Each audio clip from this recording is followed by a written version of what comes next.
Lovely, Joe. Thank you.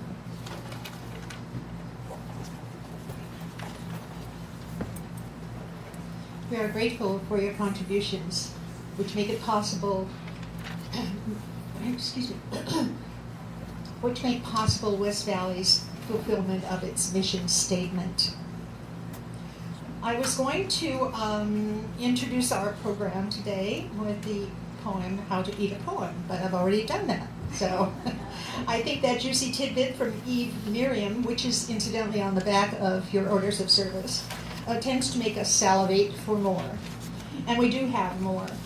About a month ago, we asked people to select a favorite poem to share with the congregation, and the response has been very gratifying. We considered time limits, but then decided that a favorite poem is a favorite poem, regardless of its length. We did, however, discourage such selections as The Rime of the Ancient Mariner or The Song of Hiawatha. If you are not a presenter but have a poem that you would like to share with us this morning, would you raise your hand so that I can get an idea of how many people we have who will be using the open mic? 1, 2, do I see 3? Okay. No? All right. We're going to start with Dorothy Ward's reading of The Cremation of Sam McGee. Dorothy? Great.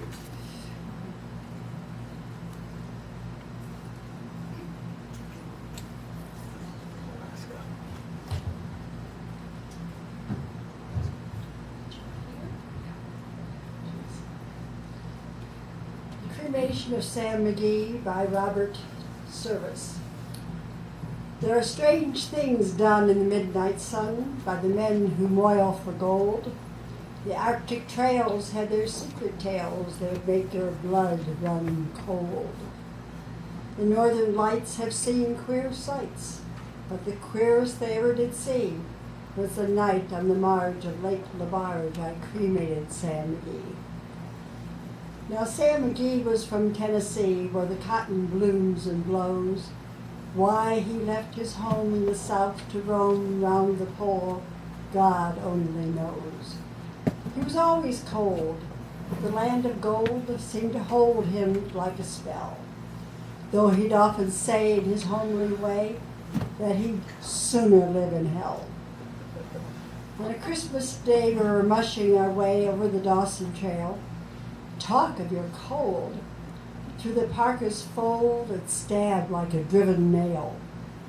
If our eyes we'd close, then the lashes froze till sometimes we couldn't see. It wasn't much fun, but the only one to whimper was Sam McGee. And that very night as we lay packed tight in our robes beneath the snow, and the dogs were fed and the stars o'erhead were dancing heel and toe, he turned to me, and Cap, says he, I'll cash this trip, I guess. And if I do, I'm asking you that you won't refuse my last request. Well, he seemed so low that I couldn't say no.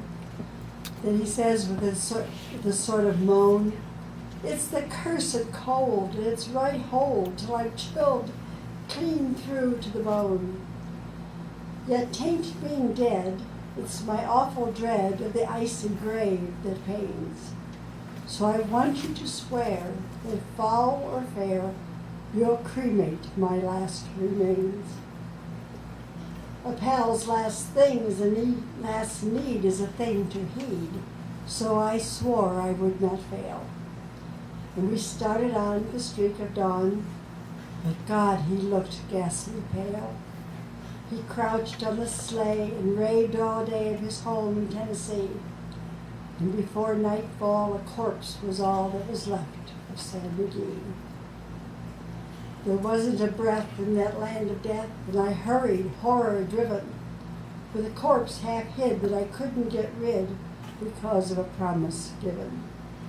It was lashed to the sleigh, and it seemed to say, you may tax your brawn and brains, but you promise true, and it's up to you to cremate those last remains. Now a promise made is a debt unpaid, and the trail has its own stern code. the days to come, though my lips were dumb, in my heart how I cursed that load.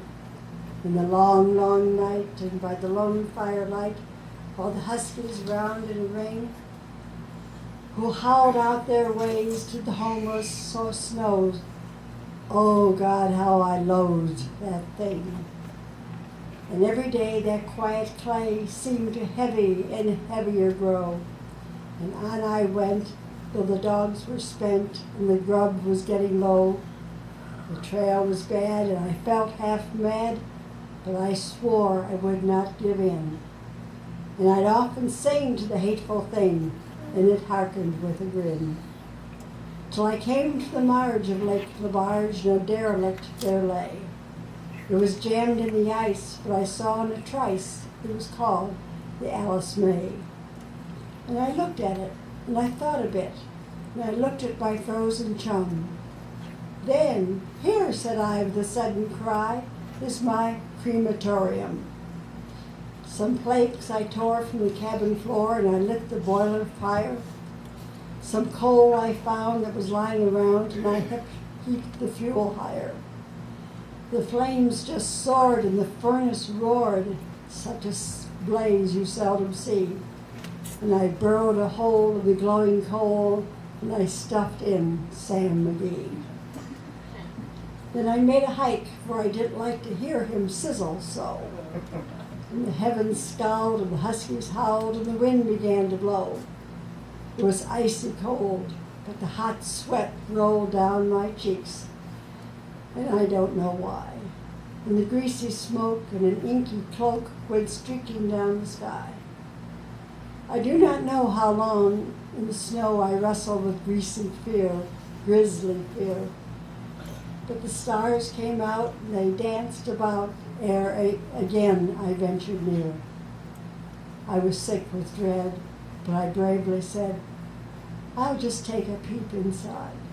I guess it's cooked. He's cooked, and it's time I looked when the door I opened wide. And there sat Sam, looking cool and calm, in the heart of the furnace roar. And he wore a smile you could see a mile, and he said, please close that door. It's fine in here, but I greatly fear you'll let in the cold and storm. Since I left Plumtree down in Tennessee, it's the first time I've been warm.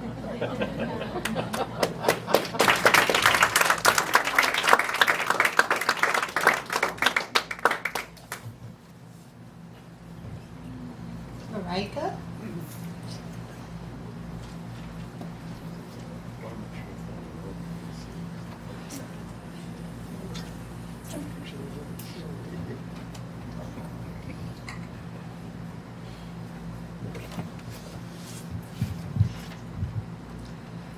I'm going to read a poem by Naomi Shihab Nye. I was introduced to her by the Garrison Keillor Poetry Program that was on the radio for many years.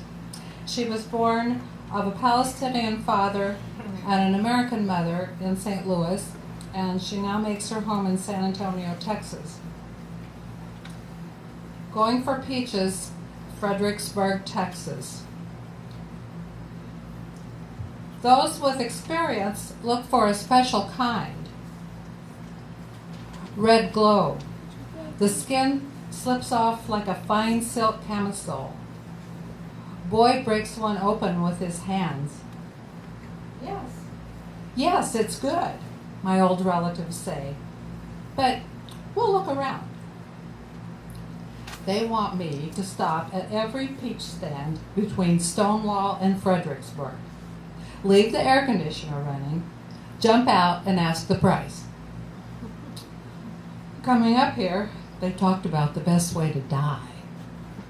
One favors a plane crash, but not over a city. One wants to make sure her grass is watered when she goes. Ladies, this peach is fine. It blushes on both sides. But they want to keep on driving. In Fredericksburg, the houses are stone. They remind me of wristwatches. glass polished, years ticking by in each wall. I don't like stone, says one. What if it fell? Well, I don't like Fredericksburg, said the other. Too many Germans driving too slow. She herself is German as Stuttgart. The day presses forward, wearing complaints, charms on its bony wrist. Actually, ladies, I can't resist. I don't think you wanted peaches after all. You just wanted a nip of scenery and some hills to tuck behind your heads. Now the buying starts immediately from a scarfed woman who says she gave up teaching for peaching. She has us sign a guest book. One aunt insists on reloading all the peaches into her box to see the fruit on the bottom. One rejects any slight bruise. But ma'am, the seller insists, nature isn't perfect. Her hands are spotted like a peach. On the road, cars weave loose patterns between lanes. We will float in flowery peach smell back to our separate kettles, our private tables and knives, and line up the bounty, deciding which ones go where. A canned peach, says one aunt, lasts 10 years. She was 87 last week. But a frozen peach tastes better on ice cream. Everything we have learned so far, skins alive and ripening, on a day that was real to us, that was summer, motion going out and memory coming in.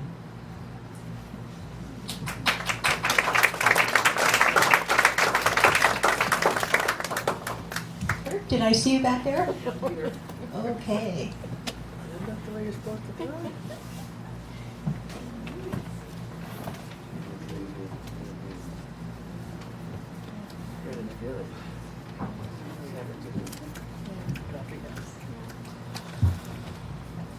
I'm going to share a poem by a guy named Kirk Ivey.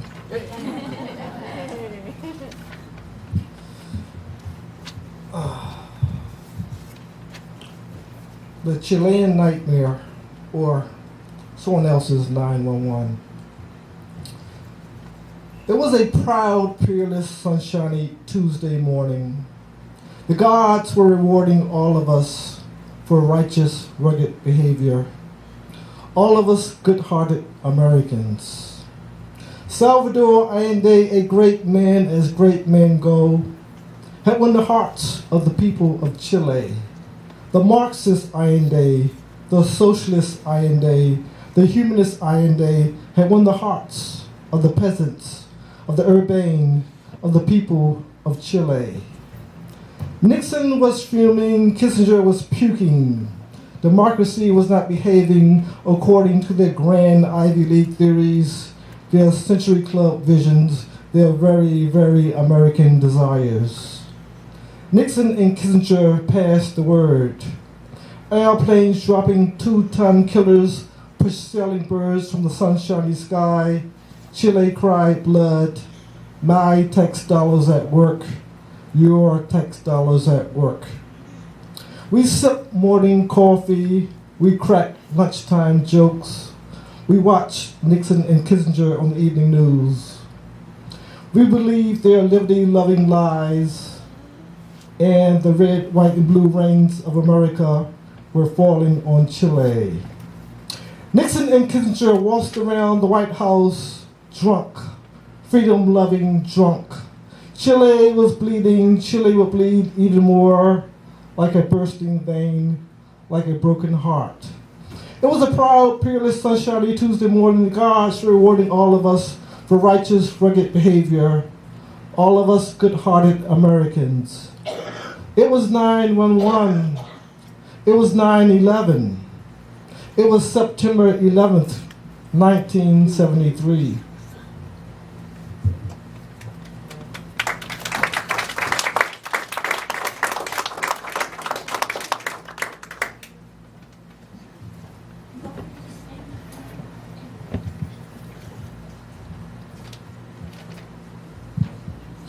Must be nice to be petite.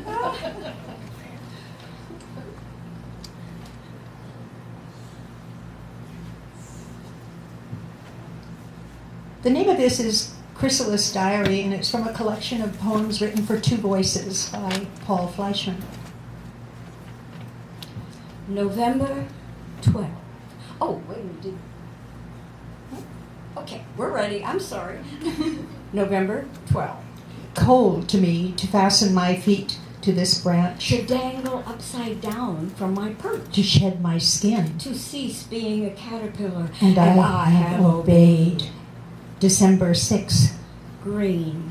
The color of leaves and life has vanished, The empire of leaves lies in ruins. I studied the brown new world around me. I fear the future. I hear few sounds. Have any others of my kind survived this cataclysm? Swinging back and forth in the wind, I feel immeasurably alone. January 4th. I can make out snow falling. For 5 days and nights it's been drifting down. I find I never tire of watching the flakes in their multitudes passing my window. The world is now white. Astounding. I enter these wondrous events in my chronicle. Knowing no reader would believe me. February 12, An ice storm last night. unable to see out at all this morning, Yet I hear boughs cracking. and branches falling. Hungry for sounds in this silent world, I cherish these. Ponder their import Miser them away in my memory and wait for more. March 28th. I wonder whether I am the same being who started this diary, I felt stormy inside. like the weather without. My mouth is reshaping. My legs are dissolving. Wings are growing. My Body's body's not mine. This morning, a breeze from the south, a strangely fragrant. A red-winged blackbird's call in the distance. A faint glimpse of green on the branches.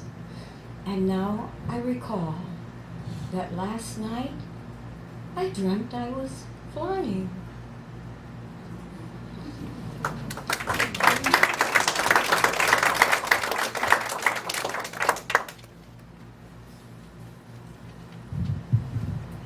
I had chosen to read My Guardian Angel, which was a poem written by a detainee and had been given to me last spring. I read it here once. Except after I had printed the order of service, it occurred to me that tomorrow is Labor Day, and we owe some homage to the American worker. And so I found a poem online. It's by, it's by Robert Pinsky, and it's entitled Shirt. The back, the yoke, the yardage, lapped seams, the nearly invisible stitches along the collar, turned in a sweatshop by Koreans or Malaysians gossiping over tea and noodles on their break, or talking money or politics while one fitted this arm piece with its overseam to the band of cuff that I button on my wrist. The presser, the cutter, the wringer, the mangle, the needle, the union, the treadle, the bobbin, the code. The infamous blaze at the Triangle Factory in 1911, 146 died in the flames on the 9th floor. No hydrants, no fire escapes. The witness in the building across the street who watched how a young man helped a girl to step up to the windowsill, then held her out away from the masonry wall and let her drop. And then another, as if we were helping them to enter a streetcar or not eternity. A third, before he dropped her, put her arms around his neck and kissed him. Then he held her into space and dropped her. Almost at once, he stepped to the sill himself. His jacket flared and fluttered up from his shirt as he came down, air filling up the legs of his gray trousers. Like Hart Crane's bedlamite, shrill shirt ballooning. Wonderful how the pattern matches perfectly across the placket and over the twin bar-tacked corners of both pockets, like a strict rhyme or a major chord. Prints, plaids, checks, houndstooth, tattersall, madras.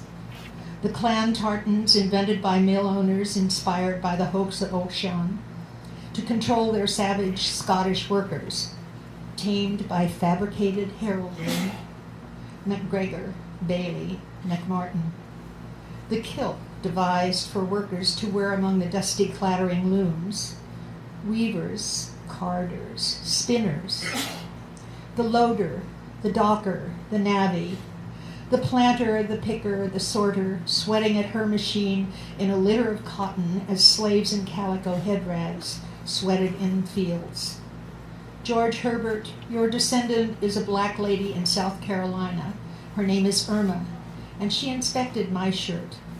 Its color and fit and feel and its clean smell have satisfied both her and me.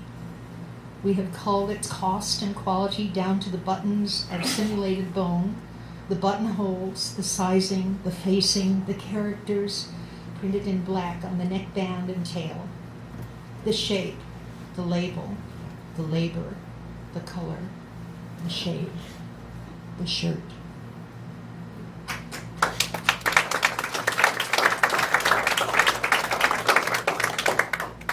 And there you go.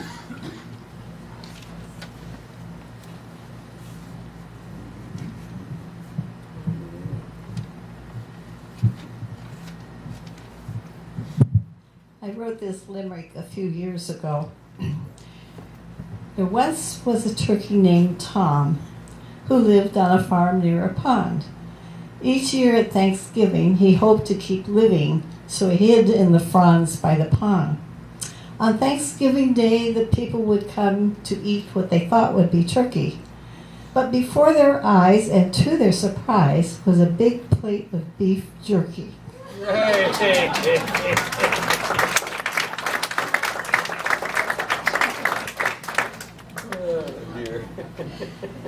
Nick, I believe you have 2 selections for us. Thank you.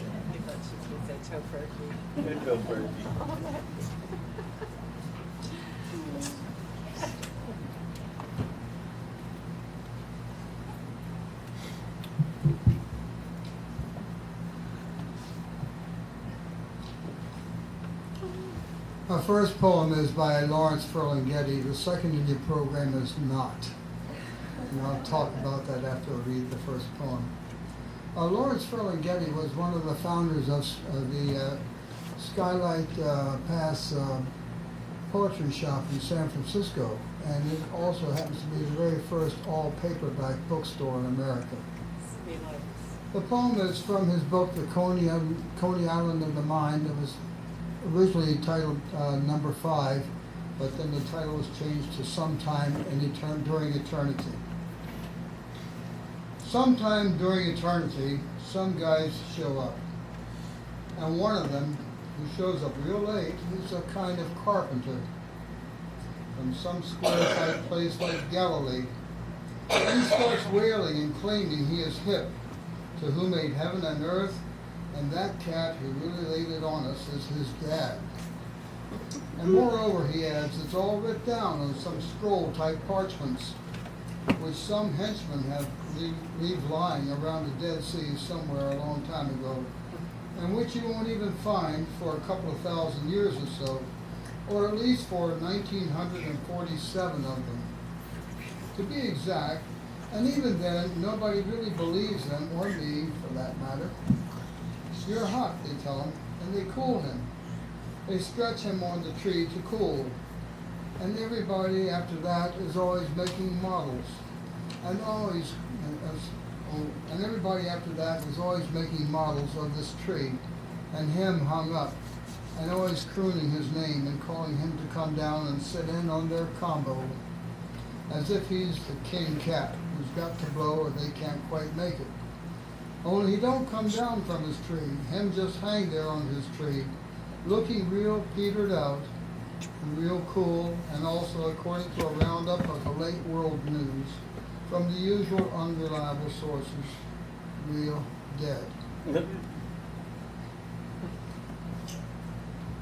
The second poem is a poem from the book A Light, and it's written by a Jordanian American by the name of Fadi Judah. It's called Nemesis.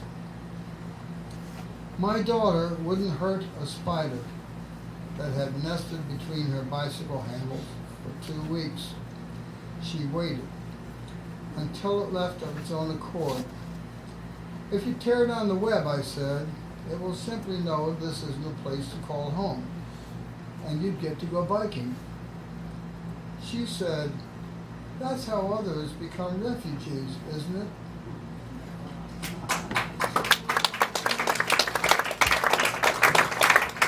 Finally, I have one favor to share by the great poet Anonymous.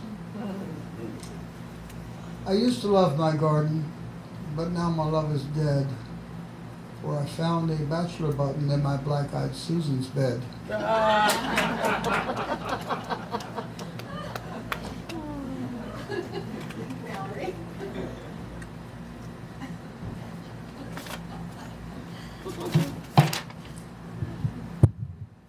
This was a very hard assignment for me because I have a lot of favorite poets, but I have two from Kathleen Norris. Little Girls in Church. I've made friends with a 5-year-old Presbyterian. She tugs at her lace collar. I sympathize. We're both bored. I give her a pencil. She draws the moon, grass, stars, and I name them for her. Printing in large letters, the church bulletin begins to fill. She carefully prints her name, K-A-T-H-Y, Kathy, and hands it back. Just last week in New York City, the Orthodox liturgy was typically intimate, casual. An old woman greeted the icons one by one and fell asleep during the Great Litany.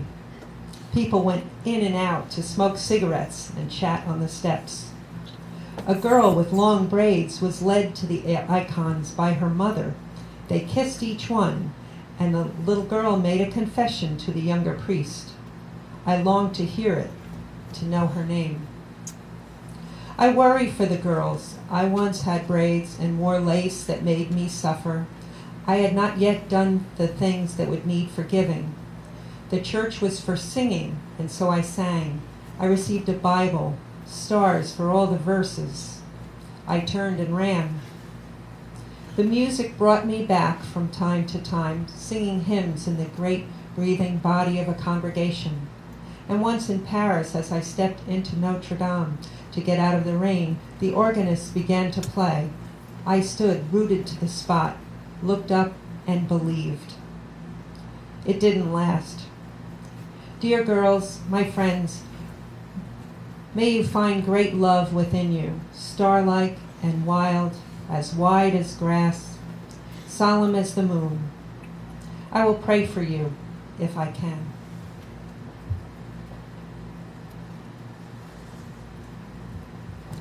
Okay, the next poem is How I Came to Drink My Grandmother's Piano.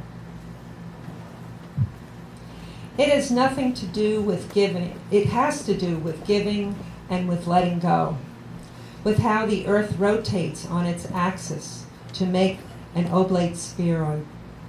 It has to do with how it all comes round. There was a piano in my grandmother's home. I inherited it, but never learned to play. I used it as a bookshelf and a dust collector, and finally gave it to a church up the street.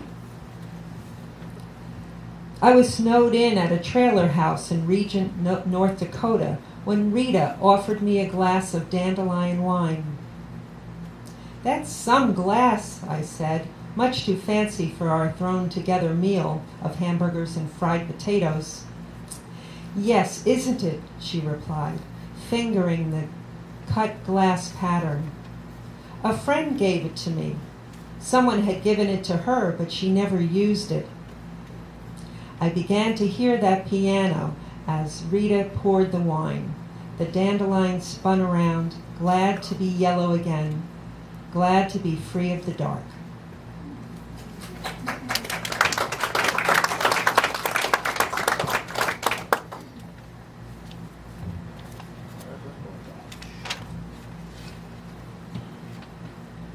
Barbara?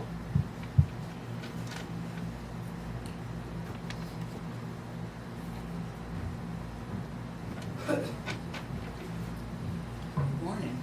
There's more of you here than I thought. I sit down front and I never know who's there.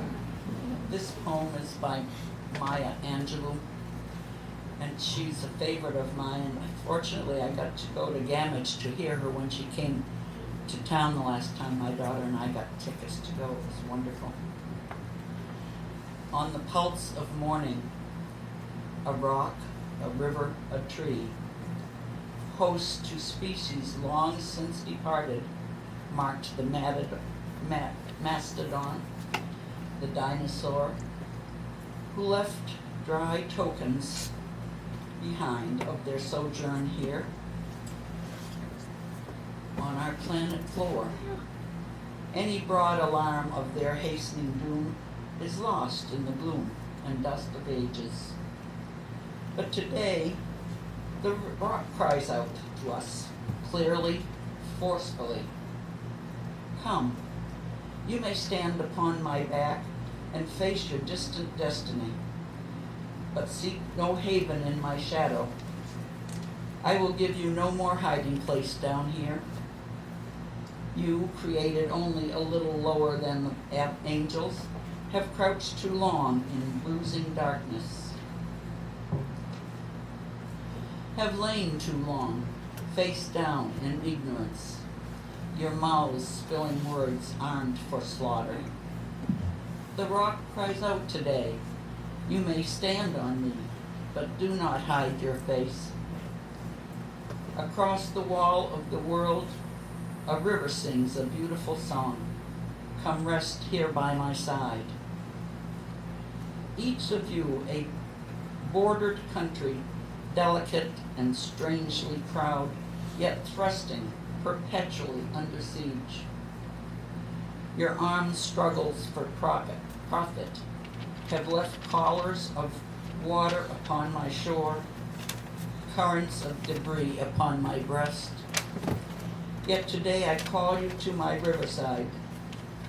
If you will study war no more, come, clad in peace, and I will say the songs the Creator gave to me when I and the tree and the stone were one.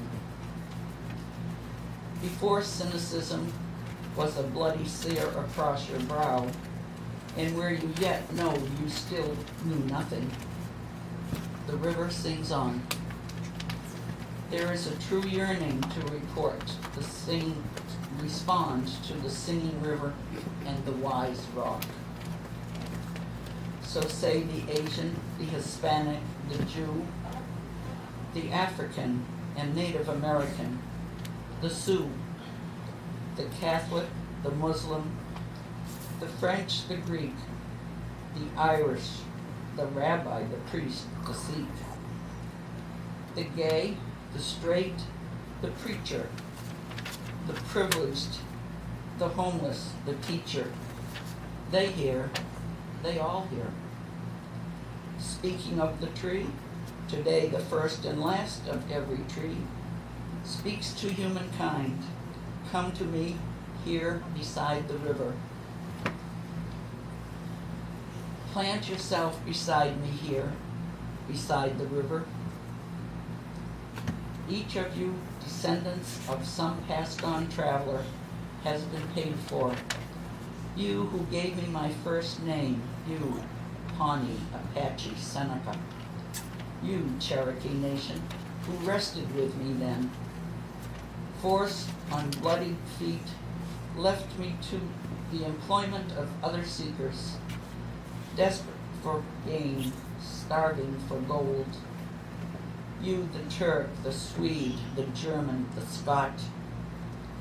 You, the Ashanti, the Yoruba, the Fool, bought, sold, stolen, arrived on a nightmare, praying for a dream. Here, root yourselves beside me. I am the tree planted by the river, which will not be moved. I the rock, I the river, I the tree. I'm yours, your passages have been paid. Lift up your faces, you have a piercing need for this bright morning dawning for you. History, despite its wrenching pain, cannot be unlived, and if faced with courage, need not be lived again. Lift up your eyes upon the day breaking for you. Give birth again to the dream. Women, children, men, take it into the palms of your hand. Mold it into your shape of your most private need. Sculpt it into the image of your most public self. Lift up your hearts. Each new hour holds new chances for new beginnings. Do not be wedded ever to fear, yoked eternally to brutishness. The horizon leans forward, offering you a space to place new steps of change. Here, on the pulse of this fine day, you may have the courage to look up and out upon me, the rock, the river, the tree, your country. No less to Midas than to the Medicant. No less to you now than to the mastodon then. Here on the pulse of this new day, you may have the grace to look up and out and into your sister's eyes and your brother's face, your country, and say simply, very simply, with hope, good morning.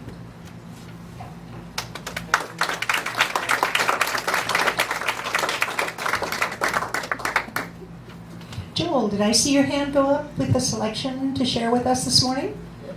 Won't you please come up and share? And Julie, you're next. You're in the bullpen.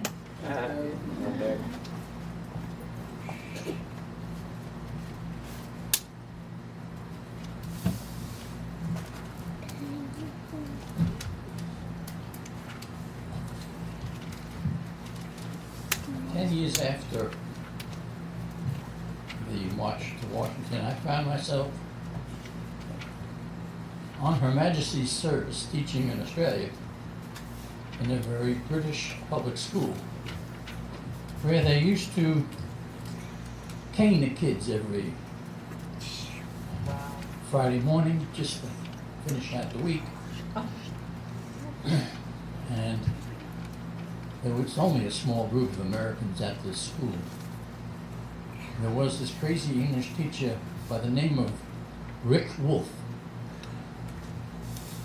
who wrote a short poem about what we had to watch every Friday morning.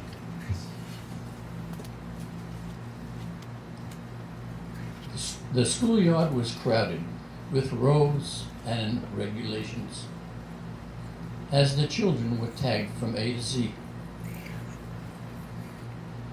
I stood in the back through a dozen orations, while flies from the dungeon swarmed all over me. I peered in a window where the masters were joking. The harvest was sold, they would have a good year. 10 students chosen and 20 left choking. Down here in the shadows, alone with their fear. Nearby in the diggings, they continued construction. It was all academic. It was shovels and spades. Some children selected to take up production, while the privileged stood up to receive their due praise. God bless the children whose dreams are of flying. in the chains of their fathers they break tenderly.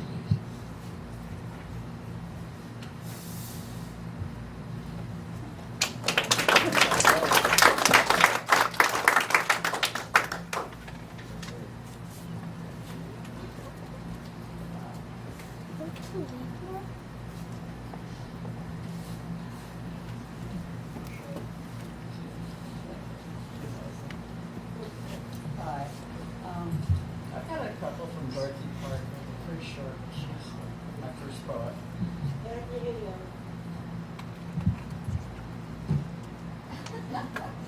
I have a couple of poems from Dorothy Parker, but they're fairly brief. The first one is a prayer for a new mother. The things she knew, let her forget again. The voices in the sky, the fear, the cold. The gaping shepherds and the queer old men, piling their clumsy gifts of foreign gold. Let her have her laughter with her little one, teach her the endless, tuneless songs to sing. Grant her her right to whisper to her son the foolish names one dare not call a king.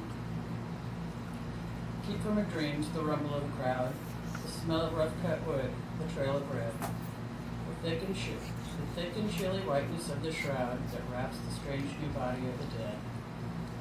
Ah, let her go, kind Lord, where mothers go, and boast his pretty words and ways and plan the proud and happy years that they shall know together when her son is grown to be a man. A little lighter here. The red dress. I always said, if I were grown and free, I'd have a gown of reddest red, as fine as you can see, to wear out walking sleek and slow upon a summer day, and there'd be one to see me so, and flip the world away. And he would be a gallant one, with stars behind his eyes, and hair like metal in the sun, and lips too warm for lies.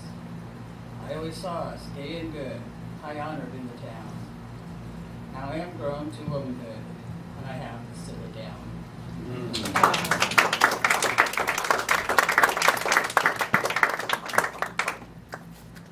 Thank you so much, everybody, whether you presented or enjoyed, or both.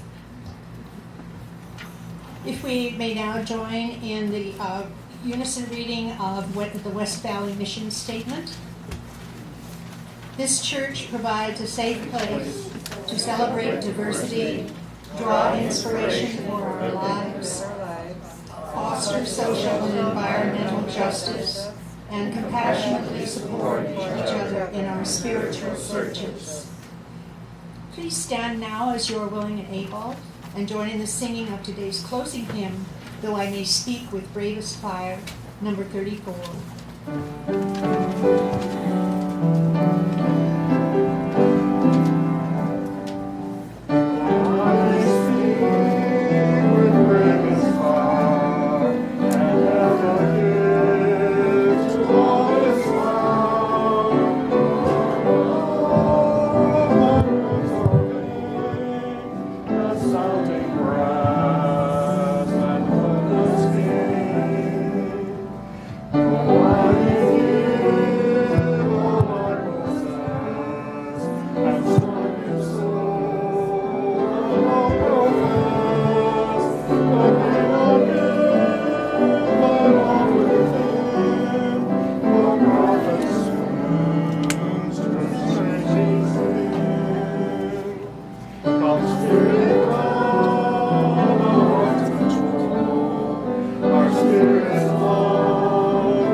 Our closing words today will be read by you, the congregation. They are printed on a folded page in the back of your hymnals. Joe will explain. This poem was also written by Paul Fleischman, and I think it exemplifies what poetry is all about. This actually, as was our earlier one with Fleischman, is a science lesson. but it's presented in poetry. There are three features of poetry which I think stand out in this one very nicely. First of all, when a poet writes, every single word is chosen very, very carefully. Am I right? Each word is like a little jewel, very carefully chosen. Secondly, in order to make it poetry, it has music, it has rhythm, and very graciously has bolded and underlined the accents in our clothing, so we will keep it together. But that's another thing about poetry, right? It's kind of musical. It has a rhythm, and we have to keep it together. But the third thing about poetry is this. You open a book, you look and you say, oh, that's a poem. Because it looks different from prose, doesn't it? It looks different on the page. I would like you to look carefully at your page. Open the whole thing, and you will see that Fleischmann has made the shape of the way whirligig beetles move. They swirl. Do you see him swirling across the page? We are going to be two-sided. Anne's group will be doing some of the words, and my group will be doing other words. And they swirl back and forth, back and forth.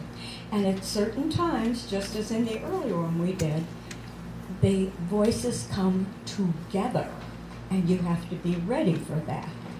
But what he's done is to make it go, woo, woo, woo. One voice, two voices. One voice, two voices. And they swirl across the page. Isn't this a wonderful example of poetry with well-chosen words, definitely a rhythm, which you will need to keep, and the look of what he wants to say? Whirligig beetles. But, you know, the final word is going to be Anne's. Are you surprised? The last word of whirligig beetles is R-O-U-T-E. Joe and I had a conversation about this. She likes route and I like root. And so she suggested that we put it to a vote, and I reminded her that we're Unitarians and that would probably add 20 minutes to the service. Yeah. So we will defer to our linguist friend and all finish on the word route. Here we go. Okay. We are whirligig beetles. Wait a minute. You're not with her. Oh, you have to read with me. Either that or we have to do it all over again. And we're going to be the other side, okay? So you'll see there are two sides. They're doing this one. We're on the right. And we're doing that one. That's kind of awkward. Pardon? Oh, those are those pulses. When the pulse happens is So where is the it underlining. their right or our right? This group thinks. You are Yeah, the starters. you do the first part. You're Okay. the starters. We're the followers. Okay. Okay. And Let's those are go. underlined so you get the pulse. Okay. We're whirligig beetles. We're whirligig Swimming in beetles. circles, black backs Swimming by the in hundred. circles, black backs by the hundred. We're spinning and swerving. We're as spinning we and were swerving on as a we were on merry-go-round. a mad merry-go-round. We never get dizzy. We never get dizzy Whirling from and whirling and weaving and swirling. and swirling. The same goes for turning. The same goes for turning, revolving and curving, gyrating and twirling. The crow flies directly, but we prefer spirals, arcs, ovals, and loops. Arcs, ovals, and loops. We're fond of the phrase As the whirligig swims, meaning traveling by the most circular, roundabout, backtracking, indirect, serpentine, tortuous, twisty, best possible route. Nicely done.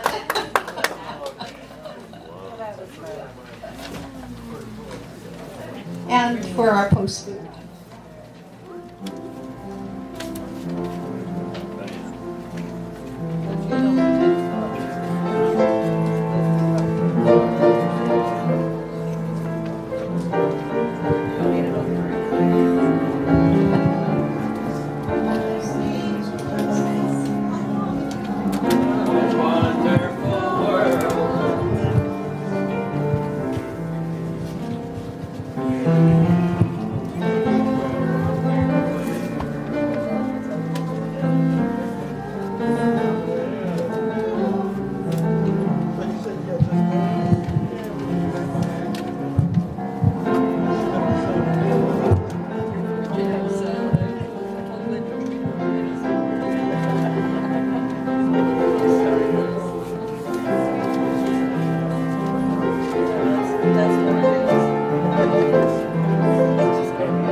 it over, Mom?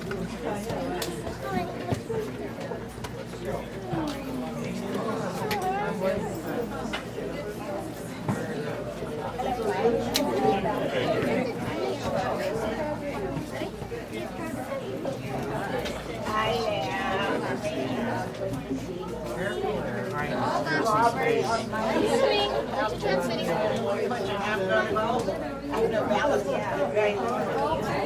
Yes, I got it.